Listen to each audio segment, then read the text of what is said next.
Boa tarde a todos, bom dia na verdade. Vamos retomar nosso curso no ponto 9.2.2.2.5, captações ambientais e monitoramento de espaços privados.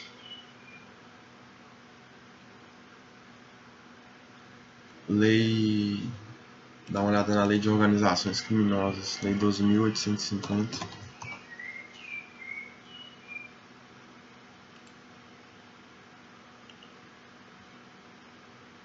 Que autorizou a escuta ambiental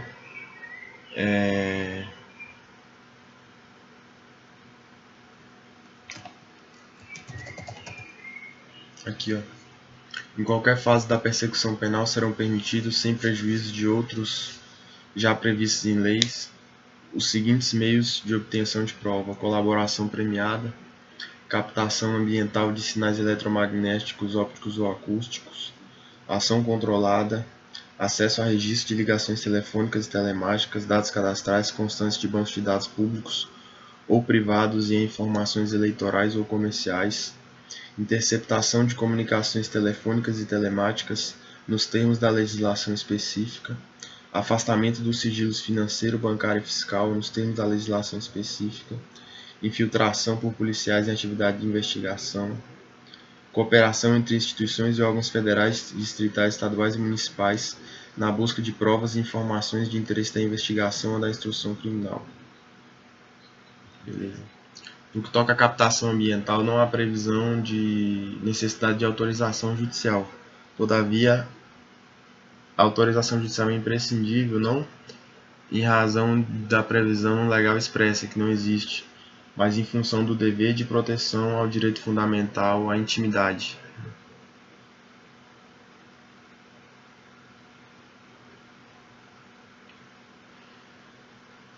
E aqui eu me refiro à gravação ambiental posta por um terceiro, por exemplo, por um agente de polícia, para gravar a conversa de dois sujeitos ali que supostamente, uma conversa que supostamente serviria de subsídio probatório para a condenação de um desses sujeitos ou de um outro sujeito, né?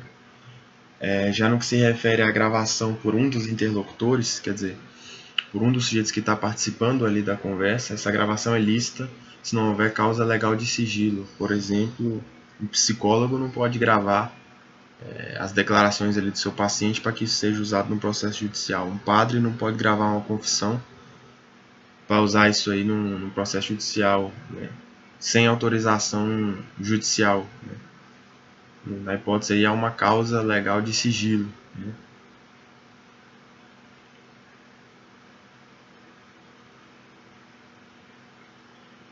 É ilícita a gravação clandestina com confissão de pessoa a policial, né? Consectário do direito ao silêncio, previsto no artigo 5º, inciso 53 da Constituição Federal.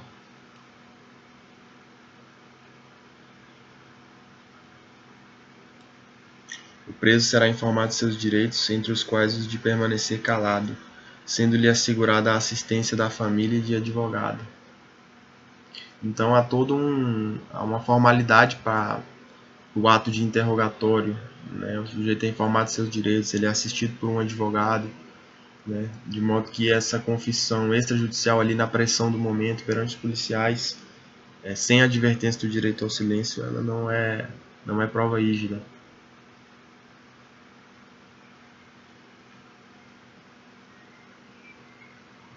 As inovações tecnológicas, né? Hoje tem, sei lá, Telegram, WhatsApp, Skype, um bocado de coisa, né?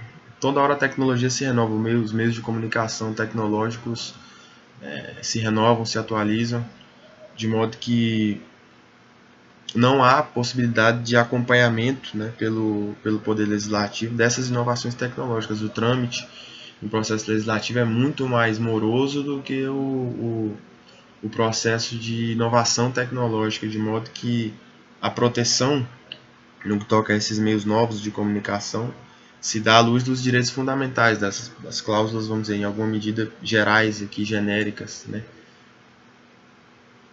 Não há necessidade de edição de uma lei específica a qual seria o que na verdade inviabilizaria a proteção a esses direitos, né, por essa dinâmica já relatada.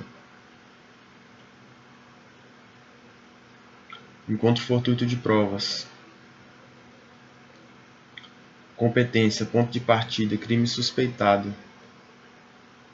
Uma vez escolhida licitamente a prova, pode ser utilizada para quaisquer fins. Encontro fortuito de provas. Vamos lá. Vamos supor que está sendo apurado perfeita competência, crime suspeitado. Vamos supor que há uma suspeita ali de um crime de, não sei, tráfico de drogas ali, sem repercussão interestadual, internacional, nem nada do tipo, né? Estabelece uma interceptação telefônica em competência em tese do juiz magistrado estadual. No bojo dessa interceptação telefônica são encontrados ali indícios de tráfico internacional de pessoas, né? Crime em tese de competência ali da Justiça Federal, né? Implicar um dever de proteção do Brasil, por envolver um compromisso assumido pelo Brasil no âmbito internacional, né? No âmbito de tratados internacionais. Essa prova vai ser rígida porque foi um encontro fortuito e para o crime que estava em relação ao crime que estava sendo investigado, quer dizer, o crime de tráfico de drogas, o juiz era competente, né? E aí o encontro dessa prova aí foi uma contingência, foi um encontro fortuito, né? De modo que não houve ilegalidade aí, a prova é rígida. No entanto, uma vez constatada a competência aí do juízo federal, o processo deve ser desmembrado, remetido como um todo ao juiz federal, ou no mínimo desmembrado no que toca a esse aspecto, para que seja processado pelo juízo competente, né? Se houver conexão, vai tudo. Se não houver, vai só a parte que toca ao juízo federal. E uma vez escolhida licitamente a prova, quer dizer, por um juiz competente, dentro das hipóteses legais, né, etc., observar todo o trâmite devido, né, uma vez que o sigilo ali das comunicações já foi violado, essa prova produzida no processo penal ela pode ser aproveitada em qualquer outra esfera, seja no processo civil, seja no processo administrativo. Vamos lá para a busca e apreensão, 240 do CPP.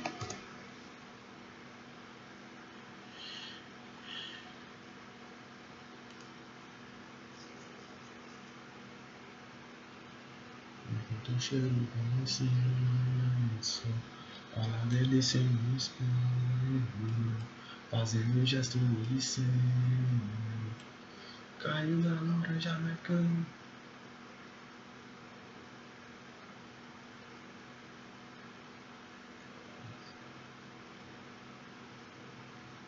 Gente, o negócio aqui tá de rosca, meus caros.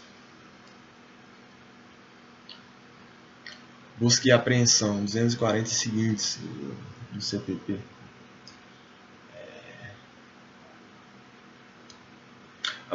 A busca será domiciliar ou pessoal, né? Proceder-se à busca domiciliar quando fundadas razões autorizarem para prender criminosos, apreender coisas achadas ou obtidas por meio desses criminosos, apreender instrumentos de falsificação, de contrafação e objetos falsificados ou contrafeitos, apreender armas e munições, instrumentos utilizados na prática de crime, descobrir objetos necessários à prova de infração ou à defesa do réu, apreender cartas, abertas ou não, destinadas ao acusado ou em seu poder, quando haja suspeita de que o conhecimento do seu conteúdo possa ser útil à elucidação do fato, apreender pessoas vítimas de crime, escolher qualquer elemento de convicção. Então, para apreender, vamos dizer, instrumentos a serem utilizados no crime, em crimes, né, por exemplo, armas de fogo, objetos cuja posse configura em si mesmo crime, né, drogas, armas, objetos falsificados, objetos destinados à produção de moeda falsa, de documentos falsos, e, sobretudo, para colher elementos de convicção, para subsidiar uma ação penal, subsidiar uma condenação numa ação penal, né?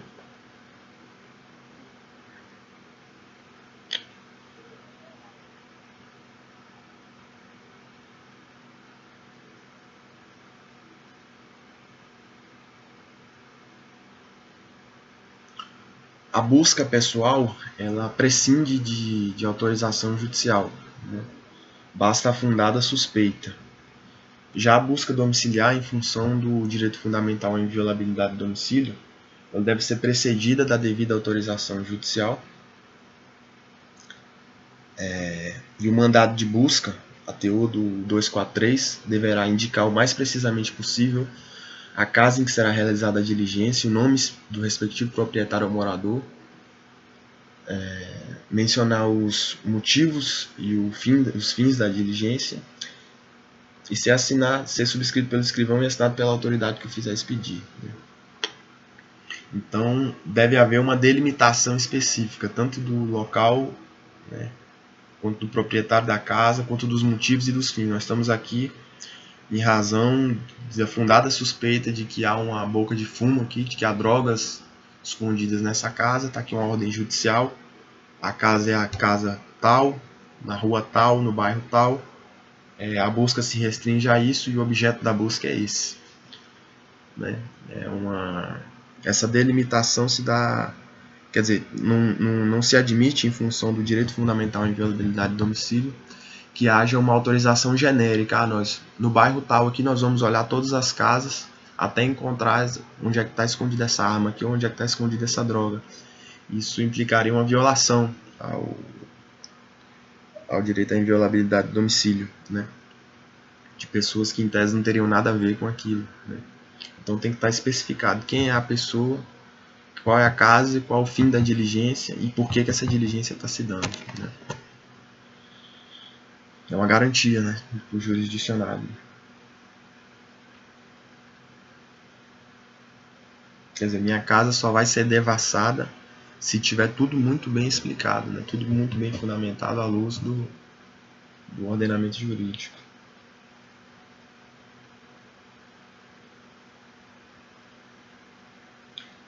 E uma vez que devem ser determinados os motivos e o escopo da diligência, o encontro fortuito só será admitido nas hipóteses de flagrante delito, né? Vamos supor, olha, eu estou aqui, vou entrar nessa determinada residência aqui para apreender o documento X, né?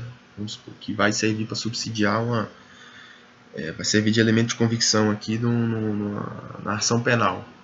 Então ele tem que ir lá, tem uma pasta de documento, ele vai só naquela pasta ali de documento, pega o documento e vai embora, né? Mas vamos supor que em cima da pasta tem um revólver, tem um fuzil ali de fabricação israelense ali, quer dizer, uma arma evidentemente não passível de porte, né? Uma arma ilegal, cuja posse é ilegal.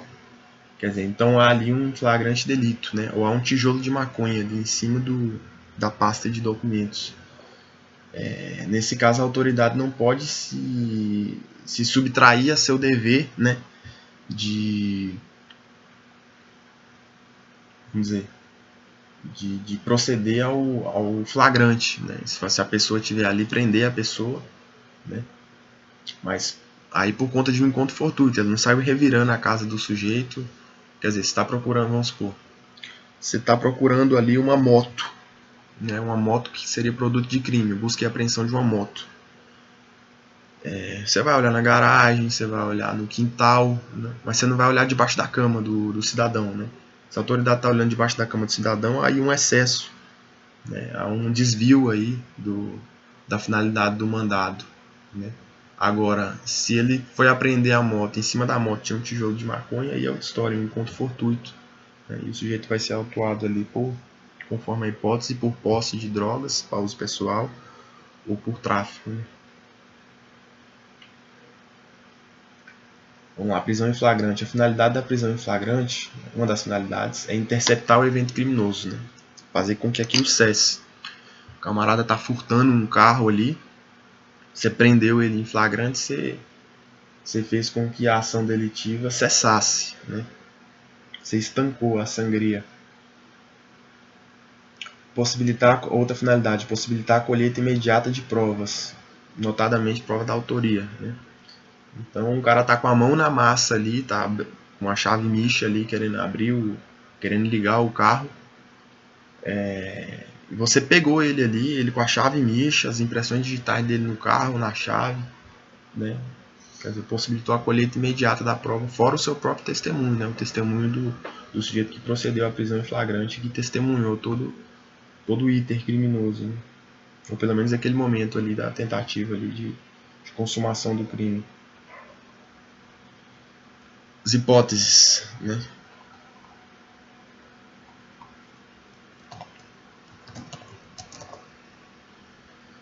Considera-se 302, né? Considera-se em flagrante delito quem está cometendo a infração penal ou acaba de cometê-la, chamado flagrante próprio. Então, repetindo. Está cometendo a infração penal ou acaba de cometê-la, flagrante próprio. Flagrante impróprio. É perseguido logo após pela autoridade, pelo ofendido ou por qualquer pessoa, em situação que faça presumir ser o autor da infração. Camarada que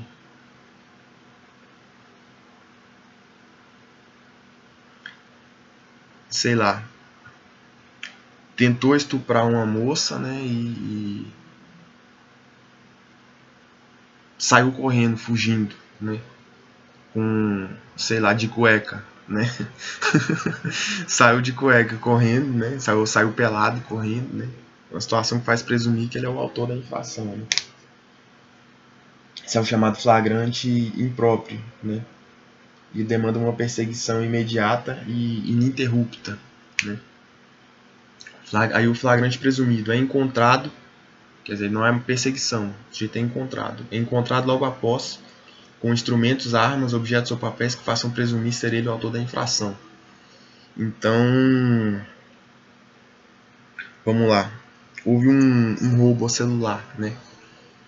E a vítima falou, o camarada tava com uma pistola 765, cabo de madeira. Meu celular é o celular modelo tal, com um adesivo de Jesus Cristo atrás, né, da capa.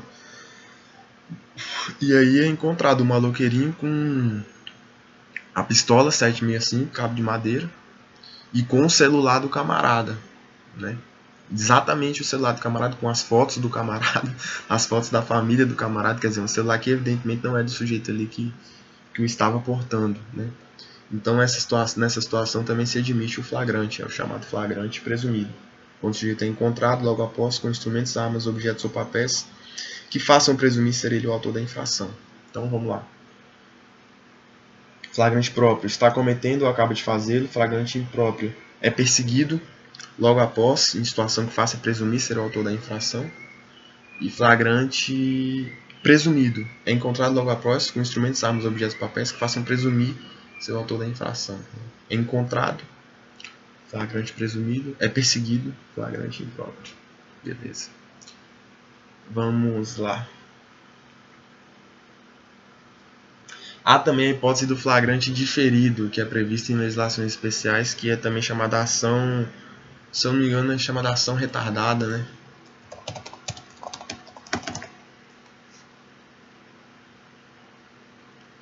Ou flagrante retardado, ou flagrante diferido. Que é quando, vamos supor que você está uma autoridade policial trabalhando ali para desbaratinar uma organização criminosa grande, né? E aí ele encontra um sujeito, sei lá, um traficantezão lá, com um cigarro de maconha, né? Em tese, isso aí é um crime lá do artigo 28 da Lei de Drogas.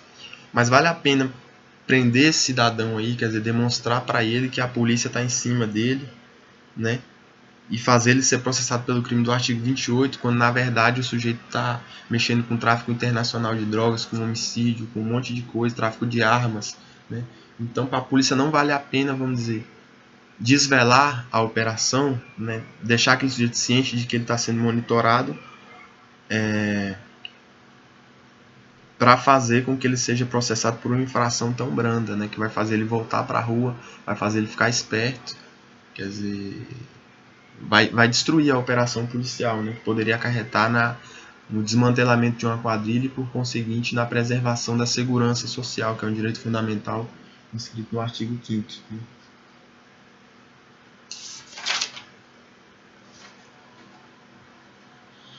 Então,